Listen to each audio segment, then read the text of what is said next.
Olá pessoal, tudo bem com vocês? Bom, o vídeo de hoje, como já foi falado no vídeo anterior sobre a introdução a Marcelo Gleiser da criação imperfeita, o vídeo de hoje vai ser a parte 1 de 4 vídeos, certo? Isso aqui vai ser parte 1/4, certo? E qual é o assunto deste vídeo? Qual é o tema que eu vou tratar deste livro aqui, ó? Lembrando novamente para enfatizar, dar ênfase a isso, criação imperfeita.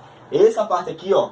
O título é Crítica à Teoria Final, baseado nesse livro de Marcelo Gleiser. Então eu vou dar a tese dele, quebra tudo. Eu vou dar a tese dele dizendo por que ele critica a teoria final. E ele vai explicar isso em 3 aspectos aqui. Eu botei a religião, que é a primeira causa da unificação. A teoria final, pessoal, para quem não sabe, teoria final, crítica à teoria final.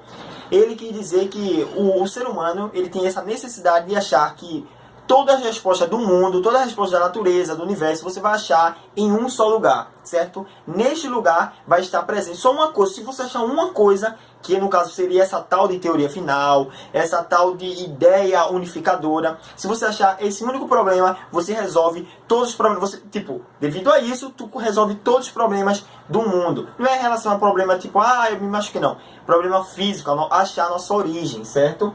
Então, ele diz que há 3 formas, 3 meios, tem essa teoria final, a teoria única. No caso, crítica à teoria final seria crítica à teoria de unificação, de uma ideia só. A religião, que no caso é Deus é a primeira causa e última causa.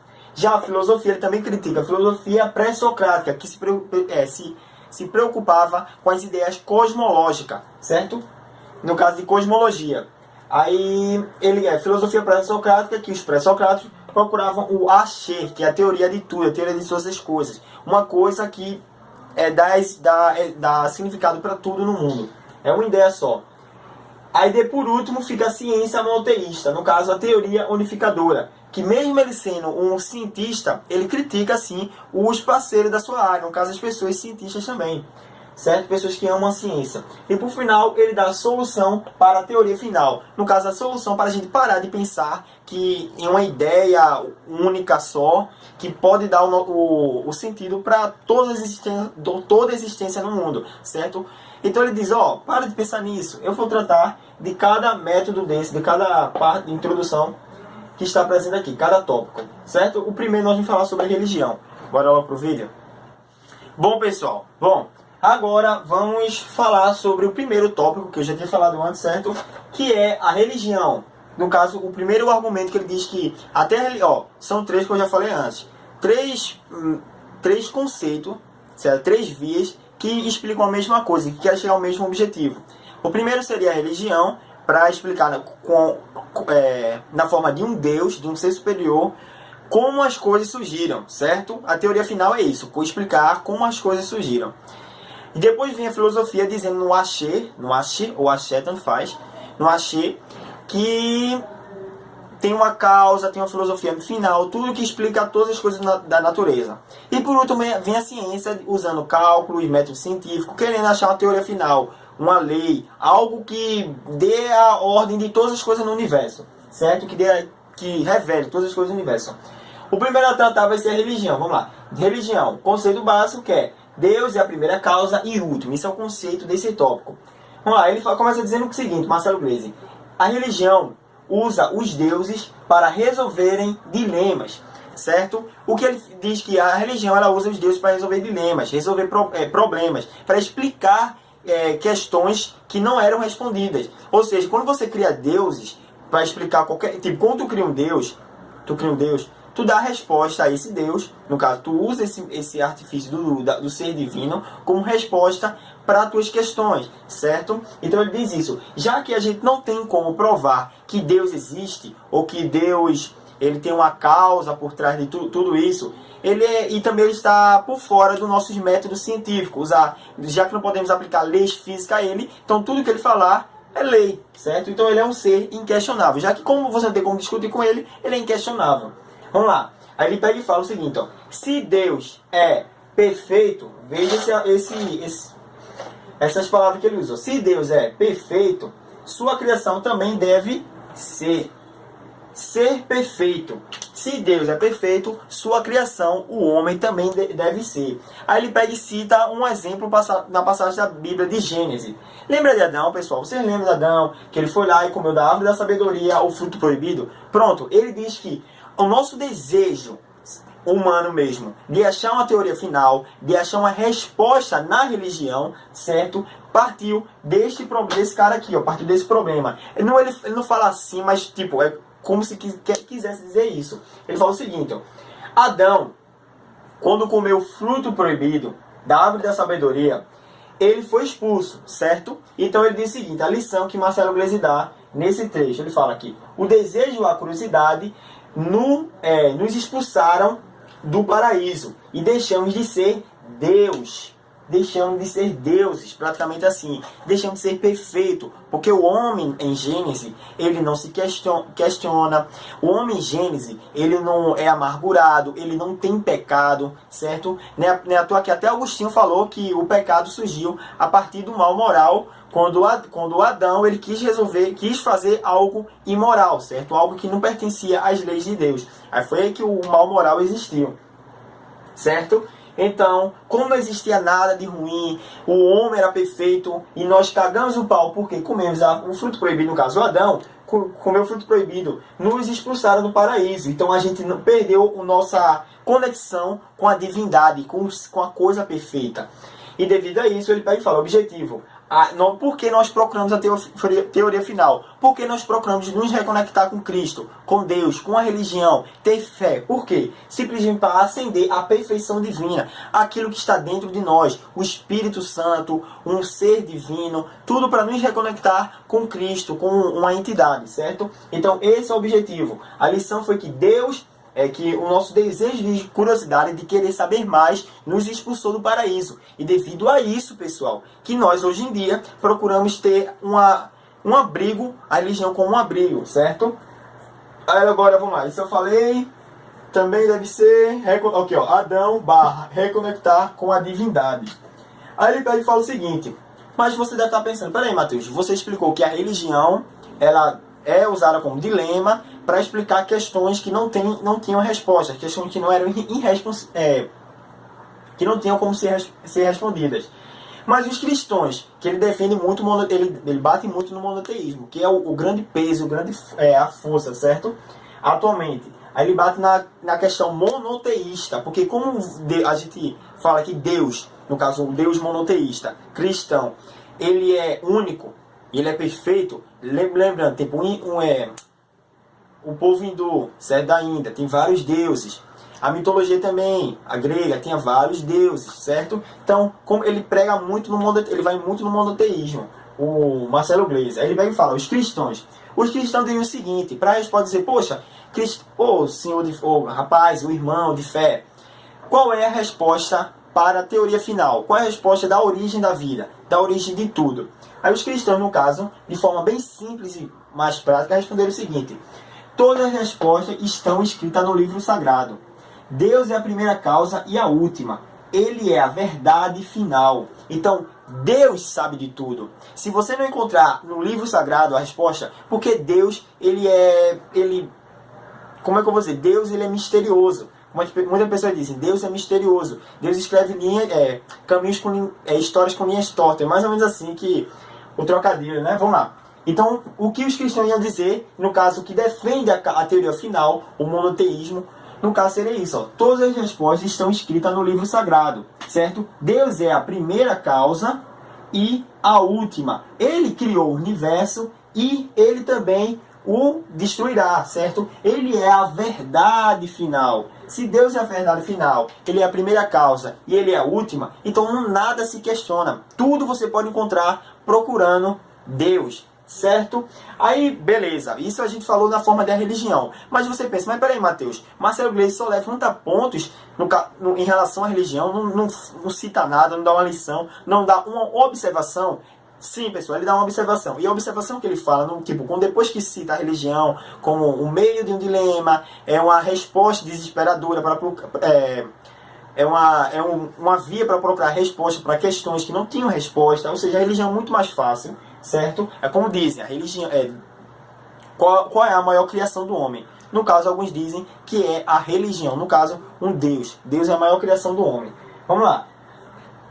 E na página 35 ele diz o seguinte: se Deus teve mesmo algo a ver com a origem do mundo e da vida, obviamente perdeu interesse pela sua obra. O que ele quis dizer isso, pessoal? Ele supõe, vamos lá, se você vai discutir com alguém que é religioso e fala, poxa, Deus é a primeira causa e última, Deus é isso, Deus é aquilo, mas por que a gente não tem interações com ele atualmente? Porque ele não se manifesta, quando ele se manifesta é bem oculto, ninguém percebe, sempre dizendo, não, aquilo foi obra de Deus. Mas será que foi, será que não foi? Que antigamente a gente vê que tinham vozes que falavam com o povo.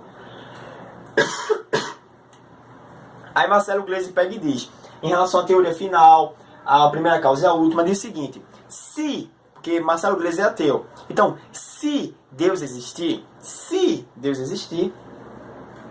Deus teve mesmo algo a ver com a origem do mundo e da vida, obviamente, pessoal, ele perdeu interesse pela sua própria obra. Obviamente, Deus ficou desinteressado pelos homens, certo? Então, ele perdeu interesse pela humanidade, pela terra, e deixou para lá. Terminei isso, deixei para lá. Então, isso é o primeiro método da religião. No caso, a religião, Deus é a primeira causa e a última. Ele criticando, dizendo que Deus perdeu interesse, a religião é uma busca cega por achar resposta em seres divinos, certo? Guardem isso. Agora vamos para o próximo. Bom, pessoal, agora vamos falar sobre a filosofia pré-socrática, certo? Vamos lá. Filosofia pré-socrática. Eles se preocupavam com o que? Os pré-socráticos. Pré-socráticos, só para entender o conceito, pessoal, são todos os filósofos, por assim dizer, e pensadores antes de Sócrates. Antes do período que Sócrates reinou na Terra, estava na Terra, certo? Então, filosofia pré-socrática é mais um termo que a filosofia usa para diferenciar, tipo, isso aqui são os filósofos pré-socráticos, defendiam isso. E isso aqui são os filósofos, no caso da Grécia Antiga, ou seja, pós-socrático, que não, a gente fala o período clássico mesmo, certo? Que são os filósofos no período de Sócrates, perdão, vamos lá. Filosofia pré-socrática, eles se preocupavam com o quê? Com as ideias da cosmologia. Como assim cosmologia, Matheus? É o estudo da natureza, certo, pessoal? Então, estudar a natureza, tanto a natureza como substâncias da natureza, tipo fogo, ar, um átomo, a água, o ser humano em relação com a natureza, certo? Então, eles buscavam estudar a cosmologia. No caso, eles defendiam o seguinte: eles estavam sempre em busca, os filósofos pré-socráticos estavam sempre em busca da origem de toda a existência. E como pode ser achado essa origem de toda a existência? Simplesmente você achando o axé, tanto faz, certo? Vamos lá. Aí ele pega e cita, ele citou alguns, mas eu peguei outros, certo? Eu peguei outros filósofos que eu estava estudando na faculdade, peguei outros filósofos pré-socráticos que defendiam isso. Só para ficar claro, ele no livro cita Demócrito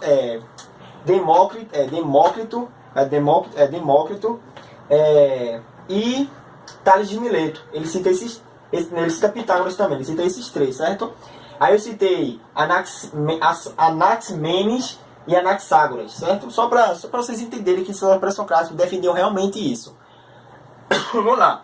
O axé é a origem de toda existência, através de uma substância. Vamos lá. E que ele defende Tales de Mileto, no caso, um dos primeiros filósofos.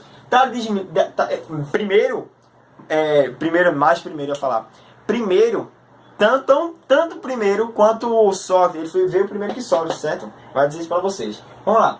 Tales de Mileto dizia o seguinte: tudo é feito de uma única substância, a água. Então, essa única substância, a água, podia estar presente em todas as coisas da natureza. Então, tudo surgiu a partir dela, que é uma teoria de unificação, ou seja, tudo se resume em uma coisa. Entendam isso. Ele está criticando agora a teoria da unificação. Lembra que o vídeo anterior, a parte anterior, estava falando sobre que a religião defende tudo por meio de Deus. Deus é a origem de tudo, pronto. Agora, a filosofia pré-socrática, tudo vai ser a origem de uma substância. Pela filosofia pré-socrática vai ser isso. Tudo é a origem de uma coisa. Então, tudo pode ser encontrado, toda a origem do mundo, toda a resposta do mundo pode ser encontrada nessa única coisa.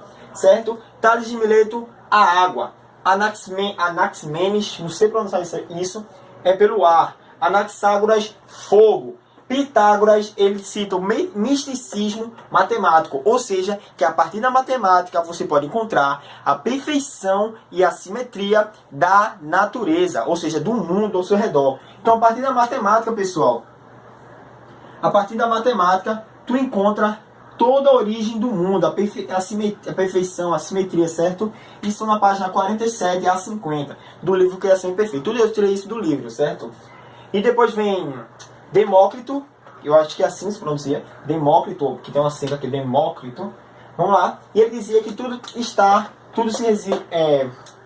se resulta no átomo. Átomo que a gente conhece hoje foi esse cara que formulou, certo? Vamos lá. Então, o que esses filósofos pré-socráticos defendiam, todos os filósofos antes de Sócrates defendiam a unificação da matéria, ou seja, a unificação das coisas. Tudo se resume em uma coisa só, certo? Então, filosofia pré-socrática é a mesma, veio a filosofia pré-socrática defendendo a unificação da substância. Uma substância, exemplo, esse piloto, se eu fosse o pré-socrático, esse piloto tem a origem de todas as coisas da natureza. Toda a resposta que eu posso encontrar no universo, na vida e no mundo está presente neste piloto, certo? Filósofo pré-socrático falava isso. Na Idade Média, o cristianismo pregava o seguinte: o monoteísmo, no caso, Deus é a origem de todas as coisas. Deus é a primeira causa, no caso, o que originou a vida, e é a última. Ou seja, ele dá o ponto final na obra dele. Então ele é a primeira causa e a última, certo? E Marcelo Gleiser disse que isso aqui estava muito ultrapassado. Eles procuravam muito por uma simetria, por algo perfeito. Só que Marcelo Gleiser, no livro Criação Perfeita, ele sempre defende que não existe nada perfeito no universo. Somos acidentes, certo? Que vai ter um vídeo futuro só sobre isso. Vamos lá, filosofia pré-socrática eu acho que deixou bem claro, certo? Agora vamos para o método científico, pessoal, para vocês entenderem os 3 tópicos de Marcelo Gleiser. E por último eu vou dar a conclusão, o que ele fala sobre a crítica à teoria final, certo? Vamos para o próximo agora. Bom, pessoal, agora vamos para a teoria final, no caso, a ciência, pela ciência, certo? Essa ideia de unificação. Lembrando que depois dessa parte vai ter a solução, qual é a reflexão de Marcelo Gleiser em relação a todos esses problemas que o ser humano ele busca uma necessidade de achar algo, uma coisa só para dar origem a todas as coisas do universo, certo? Então, nós vamos falar sobre a ciência, os cientistas, alguns pensadores, físicos que deram a sua interpretação e dizendo que acreditam numa teoria final, algo que unifique tudo. Vamos lá. Ciência, a teoria final. Um dos primeiros, né? Eu não botei em ordem cronológica não, certo? De tempo não. E sim porque estava assim no livro. Vamos lá. Einstein, ele acreditava na unificação das ideias, no caso da gravitação mais o eletromagnetismo. Ele acreditava que essas unificações poderiam resultar na teoria final. Aí ele continua com Stephen Hawking. Marcelo Gleiser também cita Stephen Hawking, que faleceu há pouco tempo. Ele quis dizer o seguinte, que Stephen Hawking quis dizer quando conhecer a mente de Deus. Como assim, Mateus? Porque Stephen Hawking não era ateu, porque ele quis dizer conhecer a mente de Deus. Ele quis dizer isso, pessoal, porque ele diz o seguinte: pelo intelecto e pela razão, nós podemos saber tudo que Deus sabe, certo? Nós poderíamos saber tudo que Deus sabe, mas como Deus não existe, então nós não saberemos aquilo que Deus existe. Tipo, se Deus não existe, porque questionaram ele sobre se ele é ateu, porque ele falou, devemos conhecer a mente de Deus. Aí o povo perguntou, mas peraí, tu não é ateu? Ele disse, não, calma aí. Eu quis dizer com isso o seguinte, pela razão e pela ciência, nós podemos saber de tudo o que há na mente de Deus. Como assim, mente de Deus seria tudo no universo? Todas as coisas, todas as verdades poderiam encontrar. Tudo que a gente conseguir encontrar, Deus também já saberia. Então, quando ele fala conhecer a mente de Deus, é tipo simplesmente chegar no mesmo patamar que Deus, no caso, se Deus existisse para ele. Aí ele vai falar, mas eu sou ateu, então Deus não existe. Certo? Se Deus existisse, deveríamos conhecer a mente de Deus. Como Deus não existe para Stephen Hawking, então simplesmente devemos procurar pela razão. Certo? No caso, pela razão, podemos conhecer a mente de Deus, que é saber de tudo. Aí depois, eu vou pular o Wycheck, que ele finaliza com a conclusão. Pula o Wycheck, certo? Aí foi Stephen Hawking, Einstein. Agora vamos para as super supercordas, a teoria das supercordas. Quer dizer o seguinte, pessoal, essa teoria, eu não vou dar ênfase a ela, mas só de entender para vocês o seguinte, que é como a teoria das supercordas é uma ideia de 10 dimensões, certo? Que existem 10 dimensões que... 10 dimensões... Bom, pessoal, a teoria das supercordas seria isso, eu acabei de... Morrer. Por isso que eu dei o corte, porque eu tava tossindo muito aqui, tô chorando. Mas enfim, a teoria das supercordas, eu não tenho tanta propriedade para explicar para vocês, porque é muito mais físico. Como o meu assunto é muito mais filosófico, então eu teria muita propriedade para vocês. Eu posso sim estudar e saber o que se trata a teoria das supercordas. Mas para isso, para vocês não ficarem curiosos, eu vou deixar na descrição vídeo, certo? Tanto de Marcelo Gleisi explicando a teoria das supercordas, eu vou procurar no YouTube algo ele explicando a teoria das supercordas, quanto alguns outros físicos também. E também vou colocar na descrição algumas fontes para vocês saberem, certo? Um site, uns artigos, tudinho, sobre essa teoria das supercordas, caso vocês estejam interessados em saber.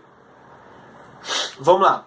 Então, Marcelo Gleisi fala que a teoria dos supercordas é a mais trabalhada hoje em dia, para dizer que exista uma simetria no universo, algo único, certo? Então, vamos lá. Ele questiona a teoria dos supercordas. Ele diz também que Kepler buscava pela harmonia cósmica. Até Kepler, ele buscava a harmonia cósmica como uma teoria pitagórica. Como assim teoria pitagórica? Lembra que eu citei na parte anterior sobre a teoria de Pitágoras? Pitágoras dizia o seguinte, que pela matemática você podia encontrar a harmonia e a perfeição do universo, ou seja, das coisas do mundo. Certo? Então, pela teoria matemática você podia achar a unificação das coisas. Kepler acreditava na mesma coisa, ele tinha essa ideia pitagórica. Eu escrevi aqui um negócio baseado no livro que está na página 65. Vou dar uma filinha aqui porque não ia dar no quadro, certo? Então ele diz o seguinte. Tem um capítulo lá chamado O Erro de Kepler. Aí ele pega e fala, Kepler morreu acreditando que existiam 6 planetas. Aqui, ó. Kepler acreditava que existiam 6 planetas. A ordem, as proporções perfeitas, a simetria refletiam a glória da mente de Deus. Para Kepler, ele dizia que para Kepler, a ordem, as proporções perfeitas, a simetria refletiam a glória da mente de Deus. Kepler jamais abandonou o sonho pitagórico. A busca por uma harmonia cósmica era o sentido para a sua vida. Então ele morreu acreditando na harmonia perfeita das coisas. Eu tô mal, viu? Então vamos lá, bebi água agorinha. Essa minha gostosa aqui, ó. Que eu trouxe. Fala meu nome e diz quem trouxe pra tu. Que Suzana trouxe. É o quê? Que Rafa trouxe. Minha namorada. Minha noiva, quando estiver assistindo esse vídeo. Enfim. Vai postar quando? Vai postar no que vem. Enfim, vamos lá. Aí eu falei da supercordas, certo? Kepler ele morreu buscando a harmonia cósmica como uma teoria pitagórica, a harmonia das coisas. Ele morreu acreditando nisso, acreditando que existiam 6 planetas, só que não existem, certo? E por último, agora nós vamos falar... Eita, pô, bati aqui sem querer. Por último, ó, falando sobre Kepler, supercordas. Isso é o texto que tem mais informação. A parte que ele tem mais informação. Eu citei a página 185, 65, 184, certo? E 26 que está aqui. Vamos lá. Aí ele pega e fala o seguinte, ó. Weizsäcker, ele diz o seguinte. Logo, ele está se referindo às teorias das supercordas, certo? Ó, a voz caindo embora. Weizsäcker, ele diz o seguinte. Logo, vamos encontrar a teoria final. As pistas estão aí. E não estamos delirando. Ele cita também outro que eu anotei aqui, ó, pessoal. Que também está no livro, ó. A fé na possibilidade de unificação nos remete a um estado em que recusamos aceitar o que vemos. Certamente, as aparências, ou melhor, nossa interpretação delas, devem estar nos enganando. Página quanto? Página 185, ele fala isso. Então o Weizsäcker, ele diz que a teoria está aí, as provas, as pistas estão surgindo. E nós vamos já encontrar a teoria unificadora que vai definir tudo no universo. Só no Marcelo Gleisi, no livro, ele pega e fala, peraí. Não vejo essas pistas que você acabou de dizer. Ela, para você, são apenas esperança. Certo? Você está acreditando em algo unificador, tá só acreditando numa ideia monoteísta. Então ele fala o seguinte. Ele fala o seguinte: será que a crença numa teoria final é uma fantasia? É uma encarnação científica do monoteísmo, uma tentativa de resgatar um Deus que a razão exorcizou. Ele pega e fala isso, Marcelo Gleiser. Será que a crença numa teoria final é uma fantasia? É uma reencarnação científica do monoteísmo? É uma tentativa de resgatar um Deus que nós mesmos, com a razão, o matamos? Certo? Então, ele pega e critica a teoria final, dizendo que ela não existe uma teoria final. No próximo bloco, lembrando, nesse eu falei que Einstein falou que existe uma teoria final, Stephen Hawking falou que existe uma teoria final, Wittek diz que tem uma teoria final, Kepler morreu buscando a teoria final, e hoje em dia, atualmente, pessoal, a supercordas é a mais bem trabalhada para dizer sobre a teoria final, algo que vai unificar tudo, vai dar origem em todas as coisas, certo? Agora vamos para a solução, para encerrar o vídeo.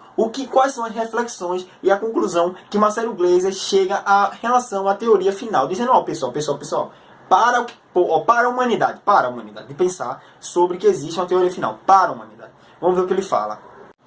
Bom, pessoal, chegamos à última parte, que é a solução, ou seja, a reflexão e a solução que Marcelo dá para todo o problema de unificação que eu citei anteriormente, certo? Essa busca por algo que unifique, que dê resultado a tudo no mundo, que dê resposta a todas as coisas da natureza, que através também de uma religião possa encontrar a origem de tudo na vida. Enfim, ele diz o seguinte, ó: precisamos mudar o foco, só mudar o foco. Precisamos mudar o foco. Vou ficar grifando aqui para vocês entenderem. Vou falar primeiro, depois eu grifo os pontos relevantes. Precisamos mudar o foco de uma teoria final ou unificadora. Não existe uma teoria final, apenas uma descrição cada vez mais precisa da realidade em que vivemos. O que ele quis dizer com isso? Precisamos mudar o foco. Certo? Mudar o foco de uma teoria final. Então isso aqui, deixa pra lá, pô. Esquece isso, teoria final. Ou unificadora, que é a mesma coisa de teoria final. Certo? Não existe, ele dá ênfase aqui, não existe uma teoria final. Não existe uma teoria final. Apenas uma descrição cada vez mais precisa da realidade em que vivemos. Resumindo, precisamos mudar o foco da teoria final, porque não existe uma teoria final, e precisamos simplesmente entender que todas as descrições e que aprendemos e que entendemos é uma descrição cada vez mais precisa da realidade em que vivemos, certo? Então, tudo que a gente encontra sobre física, sobre astronomia, sobre química, não é dizendo que existe uma teoria final, e simplesmente dizendo que existe algo que, no caso, que seja real ao que vivemos. É uma realidade que vivemos. A gente só está achando fagulhas da nossa realidade. Não é nada que dê origem a uma coisa unificadora, uma coisa primordial, algo essencial, certo? Que dê origem a todas as coisas. Não precisamos pensar nisso. Muda o foco, pô. Tá perdendo tempo com isso. E a conclusão: jamais chegaremos a essas teorias finais.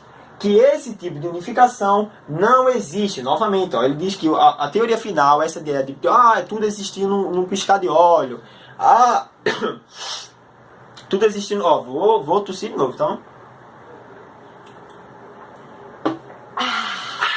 Vamos lá. Tudo existe num piscar de olho, essas coisas. Jamais chegaremos a essas teorias finais. Que esse tipo de unificação não existe. O que podemos fazer é aprimorar a nossa narrativa e descrever. Tá pegando descrever? Tá pegando descrever. O que podemos fazer é aprimorar a nossa narrativa e descrever com nossas teorias incompletas, mergulhando cada vez mais profundamente em seus mistérios. No caso, nos mistérios da natureza. Analisando esse texto final, essa é a página 215, aqui é a página 26. Ele diz o seguinte, jamais é uma premissa universal. Jamais, não tem como chegarmos a essas teorias finais. Então isso aqui, ó, jamais teoria final. Não tem como chegar a uma teoria final.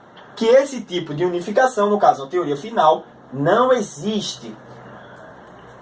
O que podemos fazer? O que a gente pode fazer? Marcelo Gleiser, apenas ele não diz que não existe a teoria final. Ele também encaminha o que a gente deve fazer em relação a entender que a teoria final não existe. O que a gente deve fazer? A gente deve fazer isso aqui, ó. É aprimorar a nossa narrativa e descrever com nossas teorias incompletas, mergulhando cada vez mais profundamente em seus mistérios. Como assim, Mateus? Devemos aprimorar a nossa narrativa, no caso, as teorias incompletas, mergulhando cada vez mais em seus mistérios. Não entendi. Ele quer dizer, pessoal, que em vez de a gente ficar, ó, nesse textinho aqui, ó, nessa premissa, ele diz o seguinte, ó, que jamais existe a teoria final. Ó, jamais teoria final não existe. Jamais teoria final não existe. O que pode ser feito? Aprimorar as teorias existentes, certo? Aprimorar as teorias que nos dão sentido, que realmente tem algo sério a se dizer. E que são incompletas, para entender mais ainda. No caso, se a gente fizer isso, se nós fizermos isso, de estudar, de aprimorar teorias incompletas, de querer saber mais além daquilo que, uma tese maluca que diz que a teoria final está presente em todas as coisas. Se mudarmos o foco dessa narrativa de teoria final, de unificação, vamos aprender muito mais sobre a natureza e sobre o universo à nossa volta. Então, é isso que Marcelo Gleiser quis dizer quando ele criticou a teoria final.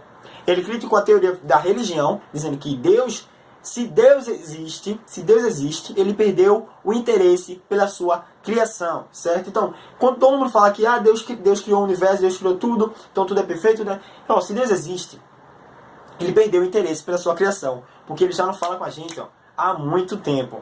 Aí depois ele cita a filosofia, no caso os pré-socráticos, no sentido axé, no caso a existência de todas as coisas em um só elemento. Criticando também Pitágoras, tudinho, dizendo que acreditavam em uma ideia universal. E por último vem a ciência, que ficou atrás de mim agora, a anterior, que dizendo que Kepler acreditava na harmonia da matemática, das coisas. Outro, Einstein, no eletromagnetismo e na gravidade. Outro, Stephen Hawking, dizendo que devemos procurar entender a mente de Deus, no caso, e estudar mais para conhecer todos os universos, todas as coisas presentes na natureza. Só assim chegaremos à verdade que está presente na mente de Deus. Wycheck disse também que devemos encontrar, pela teoria das supercordas, todos os fragmentos que tem existente, ou seja, todas as pistas estão aí. E o que falta é a gente encontrar. Nós não estamos enganados. Marcelo Gleiser pega e fala, ó, eu não vejo essas pistas, eu também sou físico, não estou vendo essas pistas que tu tá falando. Na verdade, eu acho que tu só tá, criando esperança, certo? Para dar o que te convém, certo? Então, no final ele diz isso, ó, que não existe uma teoria de unificação, então isso aqui, ó, critica a teoria final. O que ele critica? Que não existe. É só uma necessidade humana de ter uma ciência comunificadora, certo? Lembra que a gente tinha a religião como a religião monoteísta, no caso de um Deus, como a origem de todas as coisas. Agora temos a ciência monoteísta, que diz que todas as coisas estão presentes em uma coisa só, certo? Toda a origem pode ser encontrada em um só elemento. Bom, pessoal, esse foi o vídeo. Espero que tenham gostado. Foi um vídeo imenso, longo, mas também porque o livro é imenso e é longo. E tem vários pontos levantados de Marcelo Gleiser que eu quis trazer neste conteúdo, certo? Nessa aula. Espero que tenham gostado. Quem assistiu até aqui é porque realmente estava interessado em saber sobre pontos levantados por Marcelo Gleiser nesse livro Criação Imperfeita. Lembrando, eu vou ter mais 3 vídeos aqui no canal sobre este conteúdo, sobre este livro, certo? Marcelo Gleiser. Tá até aí, por favor. Então, ó, vai ter 3 conteúdos, 3 vídeos sobre Marcelo Gleiser, certo? Sobre a teoria que ele defende neste livro, a sua tese. Esse foi o primeiro, criticando a teoria final. O próximo, a simetria da unificação, certo? Dizendo que a simetria do universo, dizendo porque o universo é assimétrico. A outra dizendo que a vida ela é rara. E a por último dizendo que nós somos raros, certo? São 4 partes. A primeira já foi, faltam 3. Espero que tenham gostado, se cuidem, se inscrevam no canal se não é inscrito, certo? Que o canal está começando agora. E eu adoro dar aula para vocês e é isso. Compartilhem nas redes sociais para pessoas que estão interessadas, certo? Vale salientar isso. E dá like no vídeo para dar uma força para ele ficar pelo menos visto aí no YouTube. Muito obrigado, pessoal. Por última coisa, quer ajudar a financiar o canal, está aqui na descrição, tudinho. Já que eu estou começando agora, ajudar a financiar o canal. Tá ali, agência, conta, tudinho. Outra coisa, vou deixar aqui o CEP para enviar livro. Quer enviar algum livro que você lê em casa? Pode ser qualquer um. Ó, toma, de presente para tu, livros, pessoal. Eu amo ler livros, então envie para mim, que eu vou amar o seu presente. Deixa nos comentários também, ó, eu vou enviar esse presente para tu. Parabéns, estou gostando do teu canal, qualquer coisa assim, pessoal, para ajudar o canal a crescer. Muito obrigado, se cuidem e vida longa e próspera. Até a próxima, tchau.